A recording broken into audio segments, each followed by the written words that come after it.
So அடுத்ததாக நம்ம பார்க்க போகிறது என்னது அப்படின்னா கவின்மிகு கப்பல் அப்படிங்கிறது 7th செகண்ட் டேர்மில் உள்ள செய்யுள் 2வது. கடலும் கப்பலும் கண்ணுக்கு விருந்தாக காட்சியளிப்பவை. அலை வீசும் கடலில் அசைந்தாடி செல்லும் கப்பலை காண காண உள்ளம் உவகையில் துள்ளும். அச்சம் தரும் கடலில் அஞ்சாது கப்பலோட்டியவர் நம் தமிழர். காற்றின் துணை கொண்டு கப்பலை செலுத்திய நம் முன்னோரின் திறத்தை சங்க பாடலின் வழி அறிவோமா? அதாவது என்ன சொல்லியிருக்காங்க, நமக்கு கடலும் கப்பலும் கண்ணுக்கு விருந்தாக காட்சியளிக்கக்கூடியதான். கடல்னா குழந்தைங்களுக்கு ரொம்ப பிடிக்கும், கப்பலும் தான். ஸோ கண்ணுக்கு விருந்தாக காட்சியளிக்கக்கூடியதாக இருக்குது. அலை வீசும் கடலில் அசைந்தாடி செல்லக்கூடிய கப்பலை காண காண உள்ளம் உவகையில் துள்ளும். அந்த கடலில் அலை வீசக்கூடிய கடலில் அசைந்தாடி செல்லக்கூடிய கப்பலை நம்ம பார்க்கமுச்சுல நம்மளுடைய உள்ளம் எப்படி இருக்குமா, ரொம்ப உவகையில் துள்ளும். அச்சம் தரும் கடலில் அஞ்சாது கப்பலோட்டியவர் நம் தமிழர். ஸோ இவ்வளோ பயம் தரக்கூடிய கடலில் அஞ்சாது கப்பலோட்டியவர் யாரு? நம்மளுடைய தமிழர். காற்றின் துணை கொண்டு கப்பலை செலுத்திய நம் முன்னோரின் திறத்தை சங்க பாடலின் வழி அறிவோமா?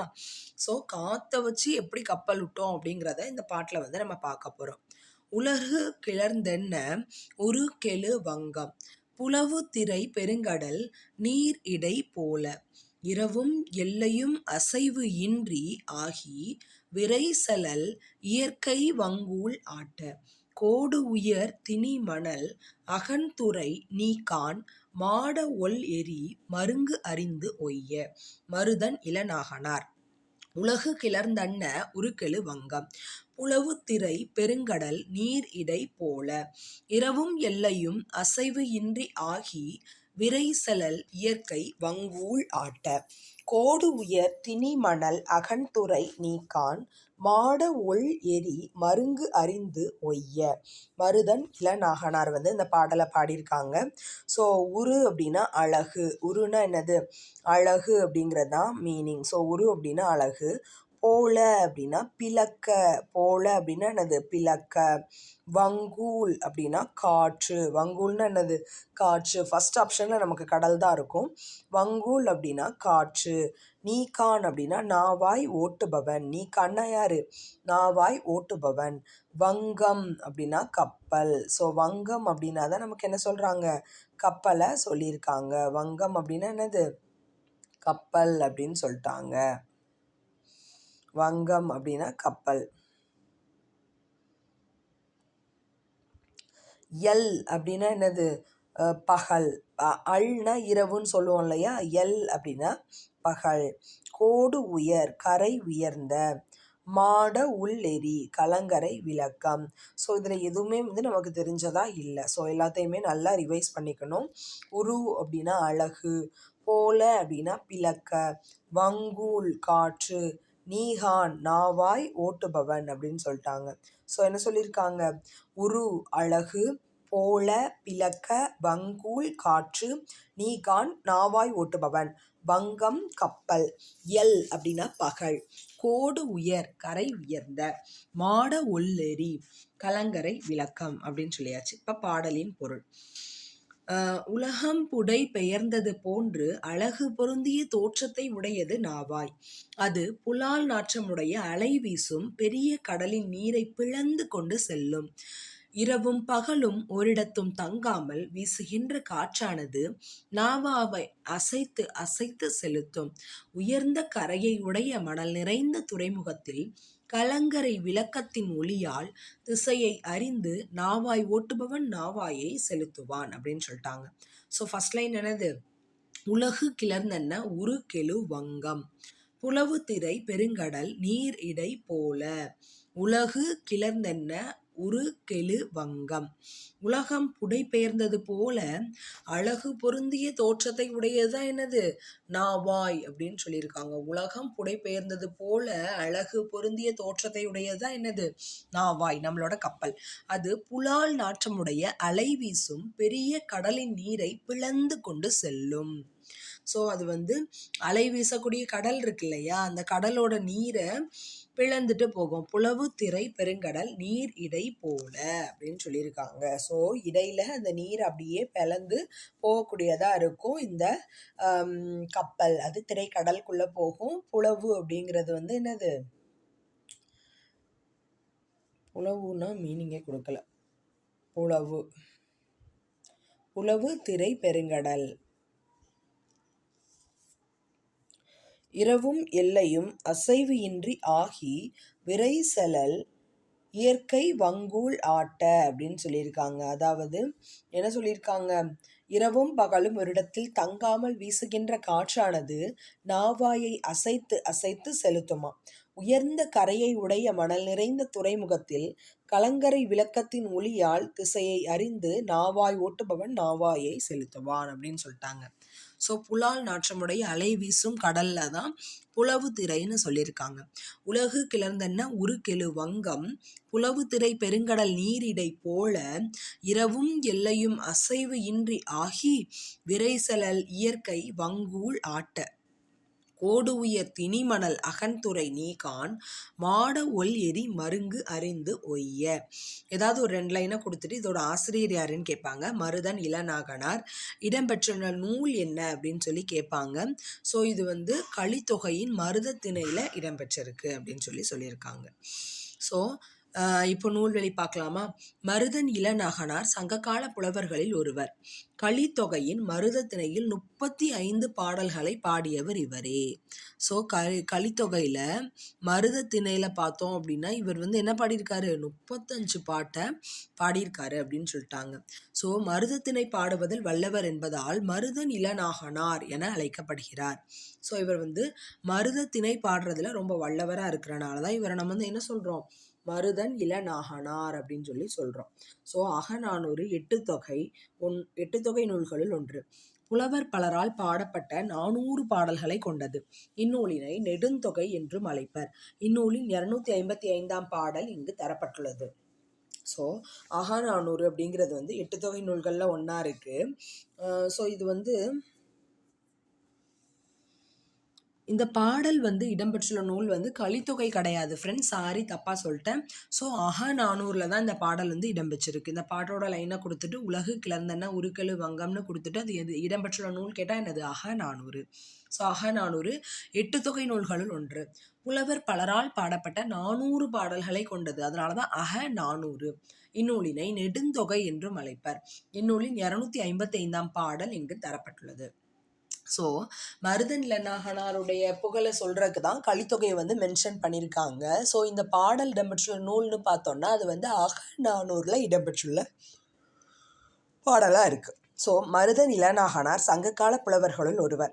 கலித்தொகையில் மருதத்திணையில் உள்ள 35 பாடல்களை பாடியவர் இவரே. மருதத்திணை பாடுவதில் வல்லவர் என்பதால் மருதன் இளநாகனார் அப்படின்னு பேர் வந்துச்சு. ஸோ கலித்தொகையில் மருதத்திணையில் இருக்கிற 35 பாடல் இந்த மருதன் இளநாகனார் பாடினது தான். அகநானூறு 8 தொகை நூல்களில் ஒன்று. புலவர் பலரால் பாடப்பட்ட 400 பாடல்களோட தொகுப்பு தான் என்னது, அகநானூறு. இந்நூலினை நெடுந்தொகை அப்படின்னும் சொல்லுவாங்க. ஸோ நெடுந்தொகை எனவும் அழைப்பர்.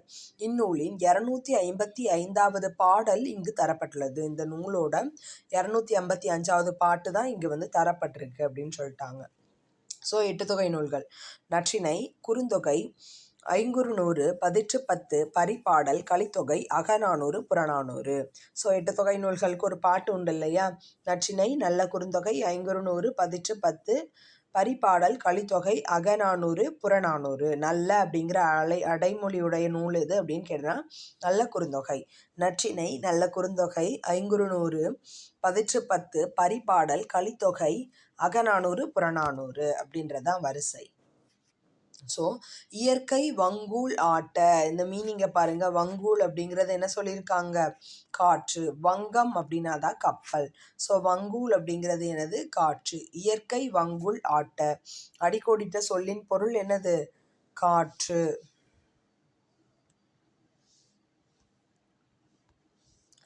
காற்று, வங்கூல் அப்படின்னா காற்று. மக்கள் டேஸ் ஏறி வெளிநாடுகளுக்கு சென்றனர். மக்கள் வங்கத்தில் ஏறி மற்ற ஊர்களுக்கு சென்றனர். வங்கம்னா என்னதுப்பா? கப்பல். ஸோ மக்கள் வங்கத்தில் ஏறி மற்ற நாடுகளுக்கு சென்றனர். புலால் நாற்றமுடையதாக அகநானூறு கூறுவது எது?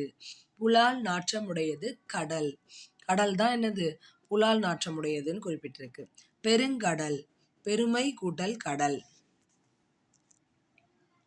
இன்று கூட்டல் ஆகி, இன்றாகி. எதுகை இடம்பெறாத இணை. எதுகைனா என்னது? இரண்டாம் எழுத்து ஒன்றி வர தொடுப்புறது தான் எதுகை. ஸோ இது வந்து இரண்டாம் எழுத்து ஒன்றி வர இடம்பெறாத இணை கேட்டிருக்காங்க. ஸோ இயற்கை, இரவு, உலகு, புலவு, வங்கம், சங்கம், அசைவு, இசைவு, இது எல்லாமே என்னது? இரண்டாம் எழுத்து ஒன்று போல இருக்கு. ஸோ இது வந்து கிடையாது. வங்கம். ஸோ என்ன சொல்லியிருக்காங்க? அடுத்த மேட்ச் பார்க்க போகிறோம். வங்கம் அப்படின்னா என்னது? வங்கம்னா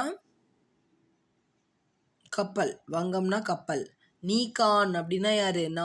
நாவாய் ஓட்டுபவன் தான் நீகான். அடுத்து எல் அப்படின்னா பகல். அல் அப்படின்னா இரவு. எல் அப்படின்னா பகல். மாட உள்ளெரி அப்படின்னா கலங்கரை விளக்கம். ஸோ இது வந்து அப்படியே நமக்கு வந்து பொருள் அறிகளம் தான் கேட்டிருக்காங்க. பொறுத்துக்க என்ன சொல்லியிருக்காங்க?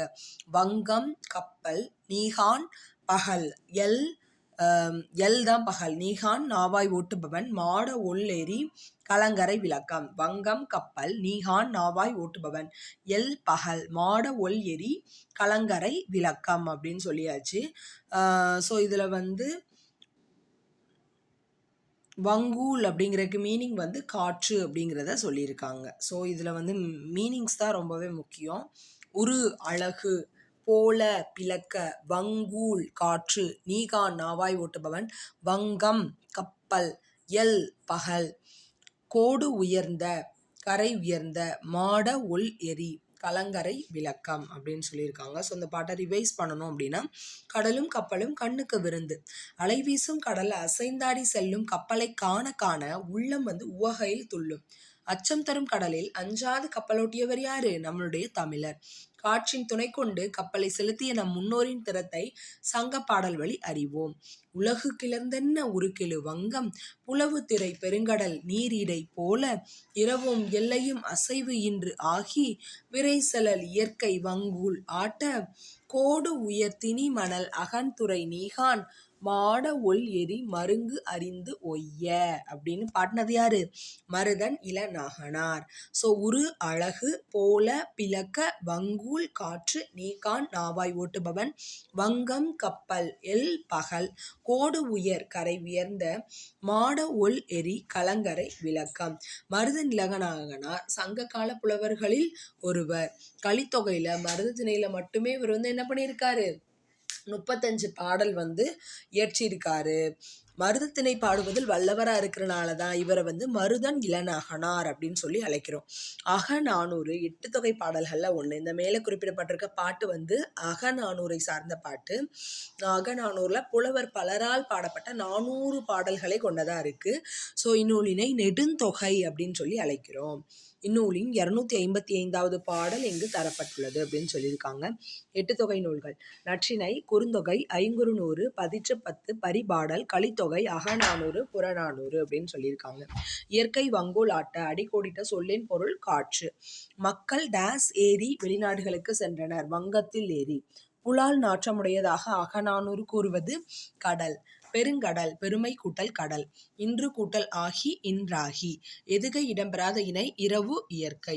வங்கம் அப்படின்னா கப்பல், நீகான்னா நாவாய் ஓட்டுபவன், எல் பகல், மாட ஒல்லெரி கலங்கரை விளக்கம் அப்படின்னு சொல்லி முடிச்சிட்டாங்க.